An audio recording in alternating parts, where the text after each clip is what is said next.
Ruach montiere godo thoth gi siro ni dang nang ni piny Tanzania gi piny Kenya kila ngato tuge dhodegi ma jomoko neno ni koro piny owacho mano ma pacho ka nek bed ni golo bende kuko kila ngato koro tim gige gin kata kamano Gordon bende solero gima meni mano ok nyal timore ber ka jirende bende bedo gi tudruok e yo makare to Gordon ngato penjo ka ni apinje Amos Mbago wacho ni nang meni koro jatend piny mar Tanzania gi mar Kenya kunyal mana losa achiel kachiel nyaka wariw mana jotend migepe. Nitiere nikech ng'eyo decision bilani okobedo oken gima President Suluhu emano mek. Ibo yudo ka decision bilani okadho kuom migepe mopogore opogore mondo mi gimoro bed chik. President okema bi mawach ni adwan gino bed chik. Ibo yudo ka mbunge moro tere parliament gidhi gitemo negotiation gi ministry mopogore opogore. Ministry okete pachgi okete kokgi ministry ojiwo ni ma wanyatimo kama ma wagol kama sama ibo yudo ka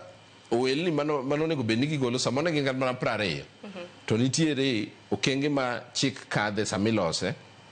ma samoro nogolie moko kata samoro ne gin mana 7 to samoro medie moko e iye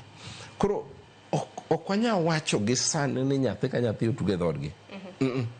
mano ok wadhi bedo good diplomats nyaka wami diplomacy a chance to chance mwamiyo diplomacy be nyaka waketie time frame ni in the next 1 year wadwa neno ka change moro nitie change ni en gima negotiation gi kende chako gi piny kocha mondo miyo chope level mar ker kochop ni osebede level mar ker to ngeni ministry no se discuss relevant ministry obed trade obed East Africa obed foreign affairs no se discuss mo biro mo advice ker ni koro mae kaka wadwan wabedi